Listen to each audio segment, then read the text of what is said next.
किसी भी माशरे में अमन व अमान की सूरत को बरकरार रखना पुलिस की ज़िम्मेदारी होती है और पुलिस ही हमें हर जगह एक्टिव भी नज़र आती है। इस वक्त हम मौजूद हैं आईजी सिंध ग़ुलाम नबी मेमन साहब के साथ, जो किसी तारुफ़ के मोहताज नहीं और इस वक्त सूबे सिंध के आईजी हैं। उनसे हम पूछेंगे कि अब उनको इस वक्त क्या क्या चैलेंजेस दरपेश हैं। अस्सलाम वालेकुम आईजी साहब, कैसे हैं आप? खैरियत से हैं? तबीयत सेहत कैसी है आपकी? जी अल्हम्दुलिल्लाह, अल्लाह की मेहरबानी, शुक्र अल्हम्दुलिल्लाह।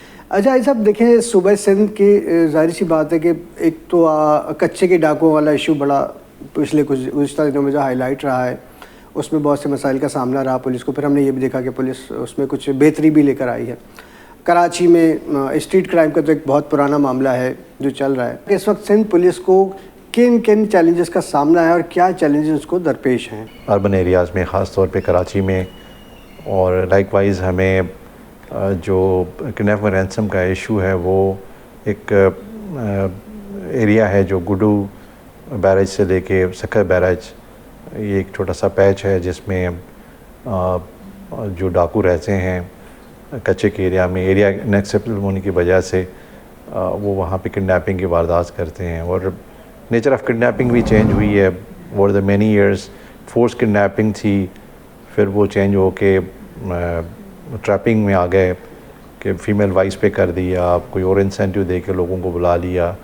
हालांकि इस पे बहुत ज़्यादा मीडिया ने इस इशू को हाईलाइट किया है, पुलिस ने बहुत ज़्यादा काम किया है, बहुत सारे लोगों को रोका है। मतलब 1 साल के अरसे में आप अंदाज़ा करेंगे तकरीबन 800 के करीब लोगों को जो अदरवाइज़ किडनैप हो जाते, पुलिस ने उनको रोका, उनको बताया कि आप किडनैप होने जा रहे हैं, कोई किधर से आ रहा है।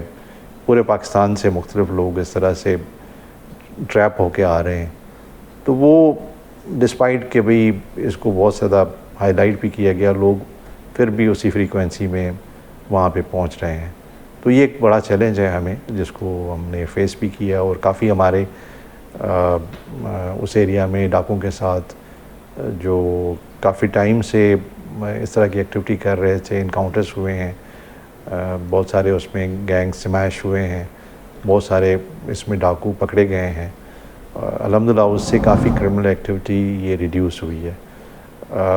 लाइकवाइज़ अर्बन एरियाज़ में स्ट्रीट क्राइम भी एक चैलेंज है, क्योंकि कॉस्मोपॉलिटन सिटी है, तकरीबन 25 मिलियन की आबादी है, कच्ची आबादियाँ हैं यहाँ पे, बेरोज़गारी पूरी दुनिया में, महंगाई, ये कैसे एलिमेंट्स हैं जो इसको ज़्यादा ख़राब करते हैं, क्रिमिनल एलिमेंट को बढ़ाते हैं, क्रिमिनल एक्टिविटी होती है उससे। लेकिन अल्हम्दुलिल्लाह हम जो फिगर्स हम भी अपने एंड पे कंपाइल करते हैं, और यहाँ पे कराची में एक एडवांटेज है कि CPLC है, वो भी मतलब फिगर्स जो क्राइम के होते हैं, ख़ास तौर पे स्ट्रीट क्राइम के, वो वर्कआउट करते हैं। तो उस पर हमें हर महीने कमी नज़र आई है।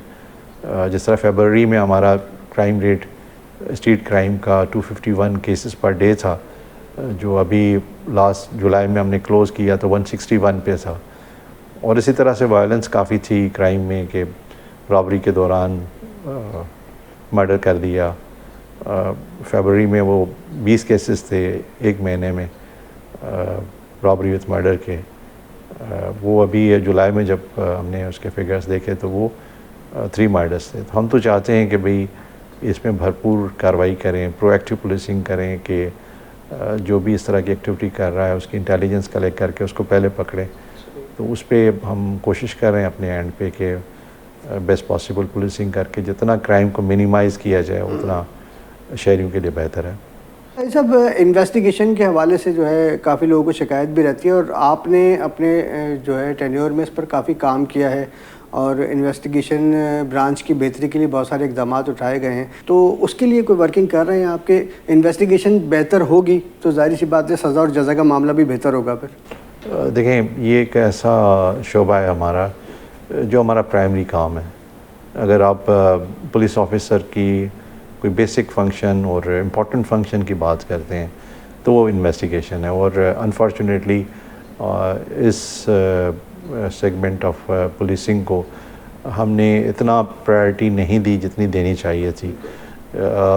कोशिश पूरी है कि इस शोबे को सबसे बेहतर से बेहतर बनाया जाए, उसको रिसोर्सेज दिए जाएं, उसमें ह्यूमन रिसोर्स बेहतर डाला जाए।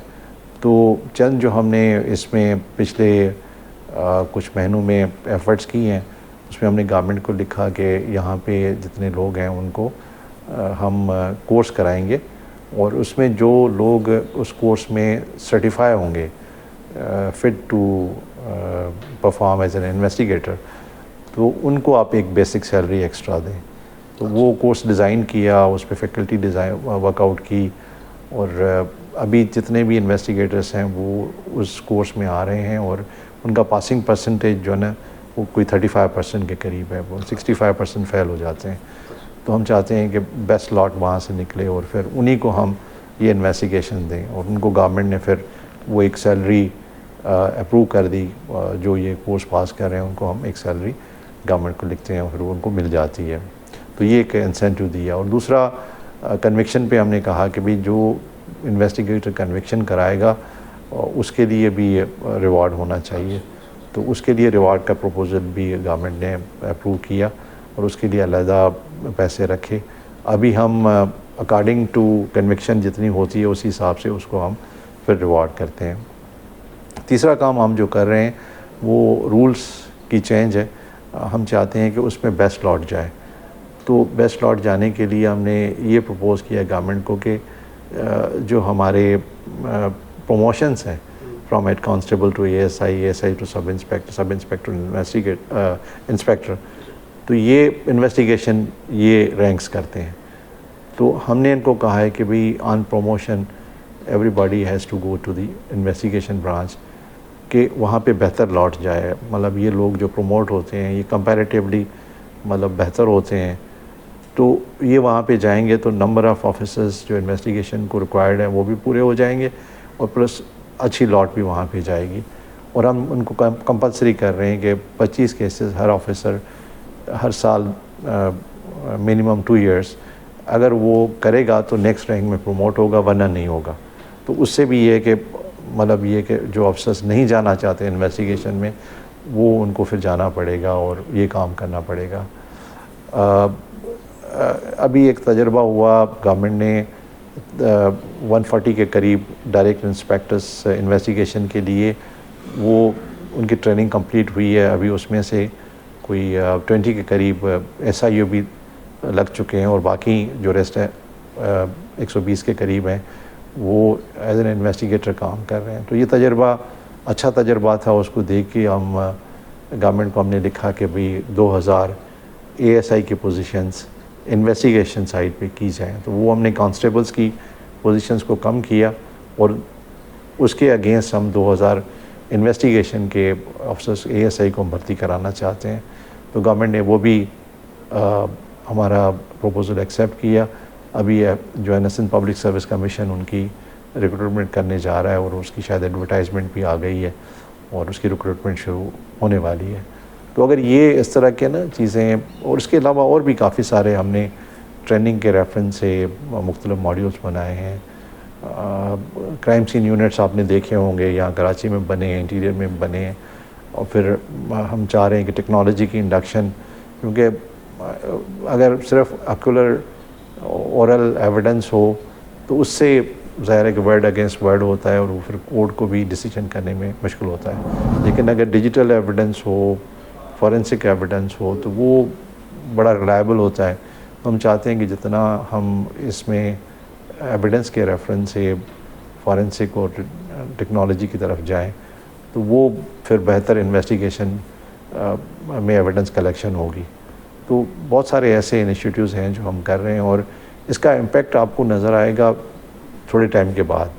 अभी ज़ाहिर है कि ये केसेस मतलब बनेंगे, कोर्ट में चलेंगे और वहाँ पे भी टाइम लगता है उनके ट्रायल का, तो इनका इम्पेक्ट आएगा लेकिन थोड़ा टाइम लेगा। अच्छा, ये सब पुलिस में जो है इस वक्त भर्तियों का मामला चल रहा है और इस हवाले से जो है बहुत सारी ऐसी बातें जो है सोशल मीडिया पर भी गर्दिश कर रही हैं और आप लोगों की जानिब से भी इस पर कुछ काम किया जा रहा है कि कुछ जालसाज ग्रुप इसमें मुलविस हैं और वो लोगों को झांसा दे रहे हैं नौकरी दिलाने का और उनसे पैसे बटोर रहे हैं।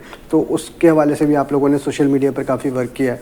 तो कितनी भर्तियाँ अभी हैं, होने वाली हैं, और वही आप पब्लिक से अगर कोई अवेयरनेस के लिए कहना चाहें कि वो भर्ती के अमल में शफाफियत किस तरह रखी जाएगी?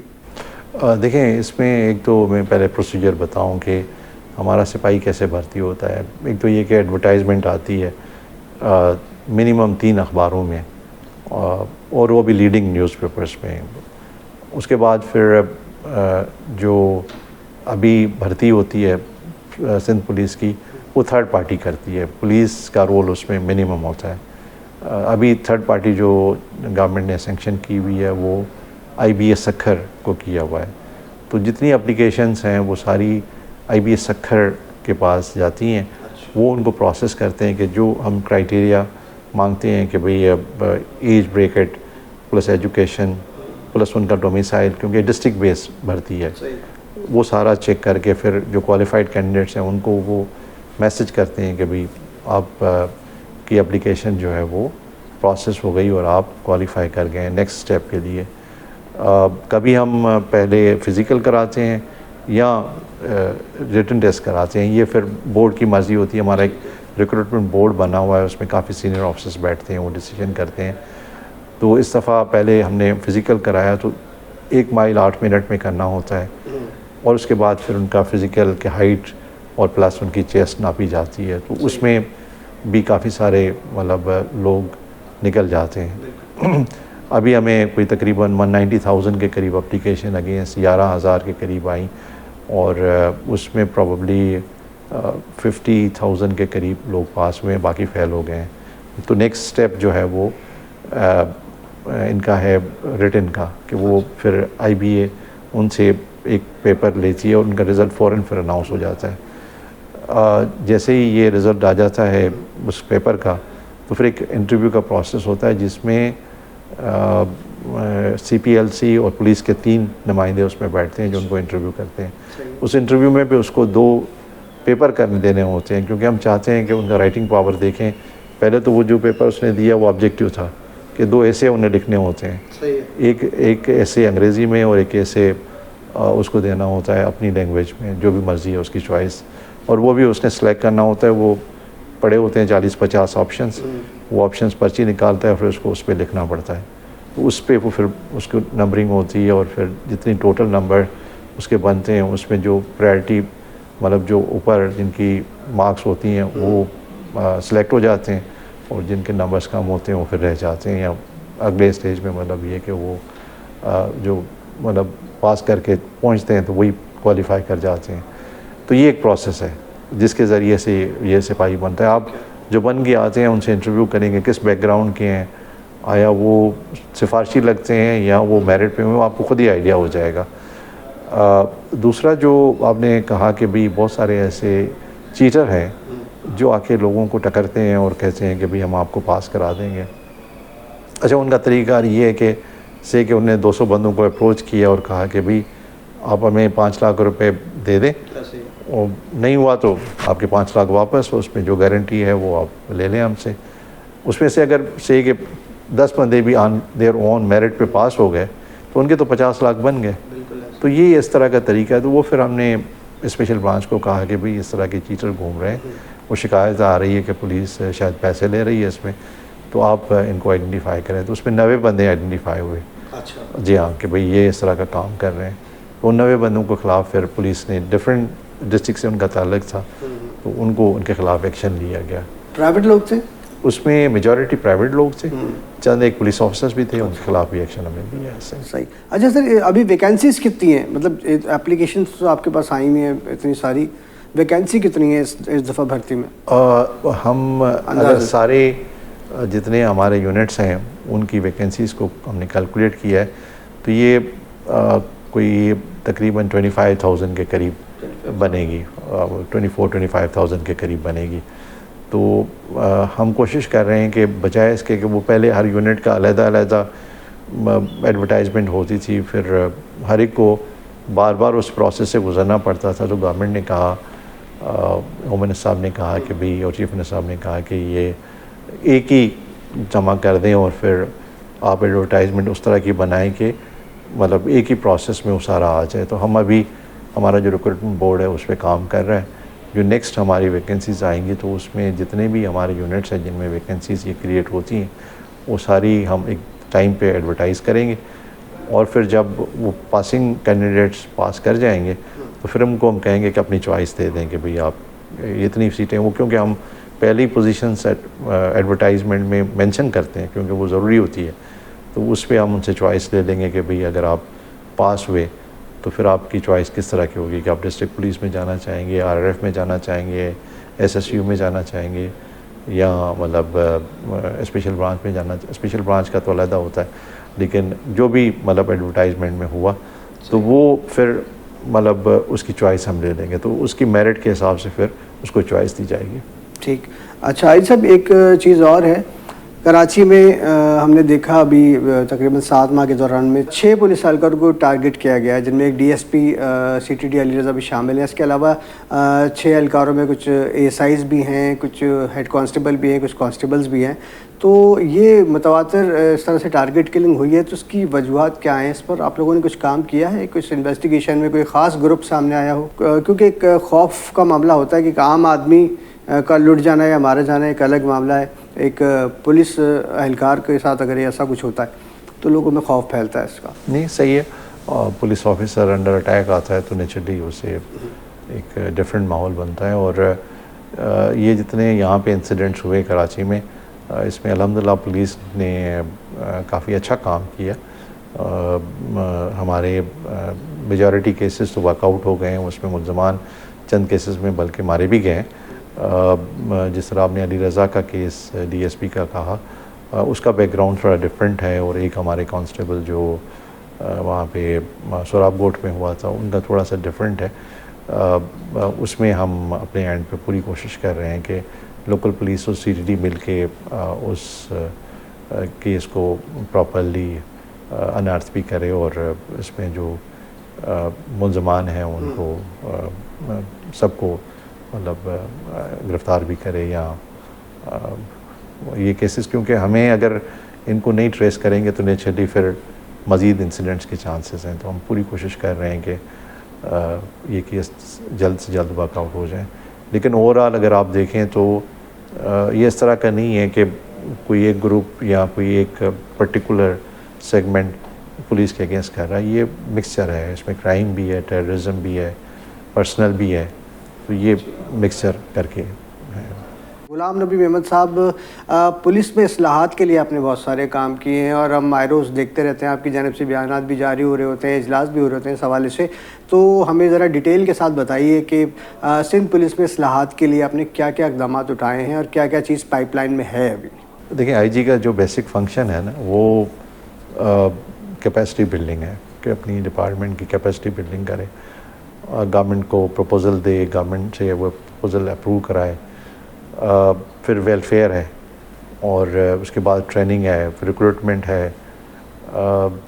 ये ऐसे एरियाज़ हैं जहाँ पे मुख्तलिफ एस्पेक्ट से आईजी को काम करना होता है और फिर वो गवर्नमेंट के पास उनकी अप्रूवल की जाए। हर चीज़ में फाइनेंस अटैच्ड है कि हर स्कीम को आपने देना है, सबमिट करना है गवर्नमेंट को, तो उसमें कितने पैसे खर्च होते हैं, आया वो जितने पैसे खर्च किए जा रहे हैं उसकी क्या वो वैल्यू भी है कि उस तरह का आउटपुट, उस तरह की पुलिसिंग में बेहतरी आएगी नहीं आएगी।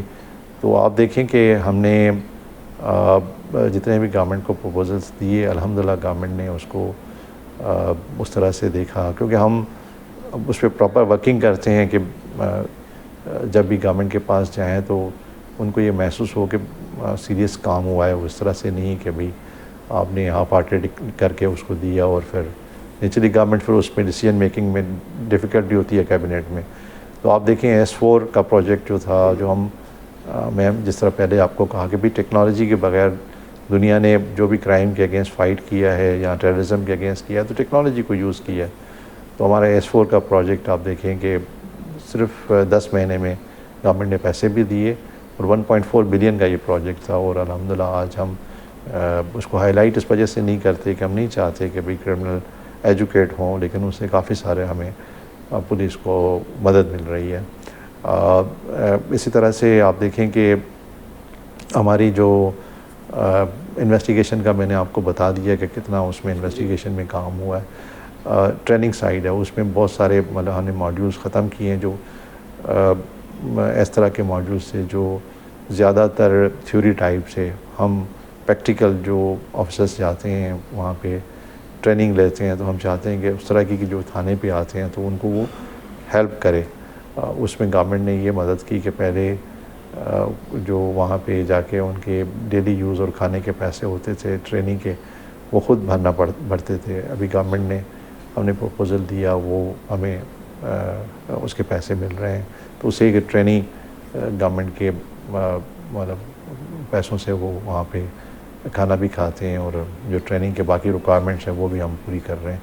तो उससे हमारा level of training, standard training जो है वो काफ़ी बेहतर हो गया है।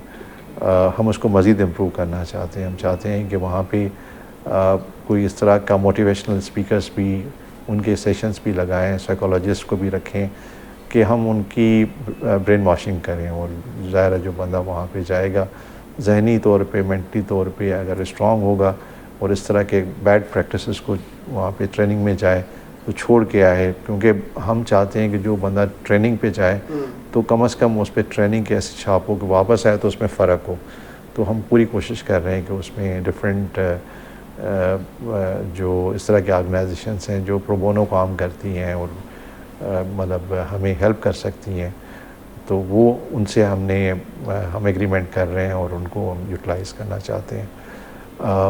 लाइकवाइज आप देखें कि हमारा जो 15 है वो काफ़ी मतलब यहाँ पे उससे अच्छा काम किया कराची के रेफरेंस से। अभी उसका प्रपोज़ल हम वर्कआउट कर रहे हैं कि इसको मज़ीद बेहतर कैसे किया जा सकता है। ख़ास तौर पे जो टाइम होता है कि भाई कंप्लेनेंट ने कॉल की तो जो रिस्पॉन्डर है वो और उनकी आपस में इंगेजमेंट वो डिजिटल होनी चाहिए कि भाई वो उसको पता हो कि वो कहाँ पे खड़ा है, बजाय ये कि फ़ोन पे उससे पूछते रहें। और इसी तरह से हमारा रिस्पांस टाइम चाहते हैं कि भाई कम से कम हो, तो उस पर भी काफ़ी मतलब हमने काम किया। फिर पुलिस की वेलफेयर के रेफरेंस से ये गवर्नमेंट ने अभी 5 बिलियन अप्रूव किए हैं। ये हेल्थ इंश्योरेंस के हैं। पुलिस को जो हेल्थ फैसिलिटी थी वो बिल्कुल ना होने के बराबर थी, तो केस प्लीड किया गया। इसमें गवर्नमेंट ने इस चीज़ को एक्सेप्ट किया कि भाई वाकई पुलिस को इशू है। और आप देखें कि ये वाइस डिपार्टमेंट ने जो 12 घंटे काम करता है, इसके मुलाजिम 12 घंटे ड्यूटी करते हैं और फिर नेचुरली स्ट्रेस वाला काम है, तो उस पर ब्लड प्रेशर और शुगर तो इनवेरिएबली ज़्यादा है यहाँ पे। तो गवर्नमेंट ने फिर 10 लाख की हर पुलिस ऑफिसर की फ्रॉम कांस्टेबल टू आईजी क्या कि 10 लाख का वो इलाज करा सकते हैं। और इसमें स्टेट लाइफ इंश्योरेंस ने एज ए थर्ड पार्टी उस पर काम वो कर रहे हैं। तो उसमें अभी तो 140 हॉस्पिटल्स उन्होंने कहा है कि भाई वहाँ से हम 10 लाख का इलाज करा सकते हैं, लेकिन ये कि वो नंबर उन्होंने कहा कि आप जितना चाहें तो आप करा सकते हैं। तो वो हमने फिर एडिशनल उसमें हॉस्पिटल्स डाली हैं। इसमें बेस्ट से बेस्ट हॉस्पिटल्स हैं, वो ऑफिसर अपना इलाज और अपनी फैमिली का इलाज करा सकता है। एक जो मैं समझता हूँ कि ये बड़ा एक टर्निंग पॉइंट होगा हमारी पुलिसिंग के लिए, वो है थाने पे बजट को जाना, क्योंकि थाने पे बजट नहीं था जिसकी वजह से मसले मसाइल बहुत ज़्यादा थे।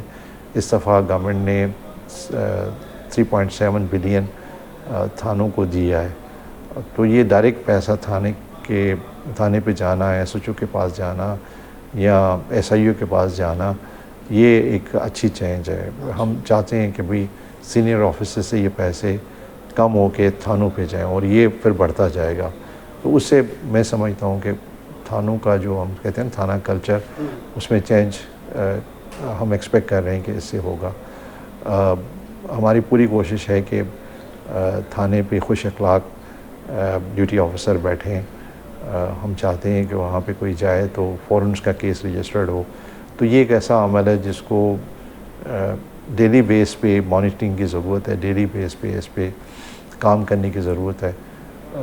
तो मेरी पूरी कोशिश है कि थाने को ऐसा बनाया जाए कि बंदा अगर वहाँ पे जाए तो वो जो एक तकलीफ़ उठा के वहाँ थाने पहुँच रहा है, वो उसकी हेल्प के लिए कि पुलिस उसकी हेल्प करे, तो इस तरह का माहौल बने कि वो उस तकलीफ को सही तरह से शेयर करे और पुलिस उसकी मददगार बन जाए।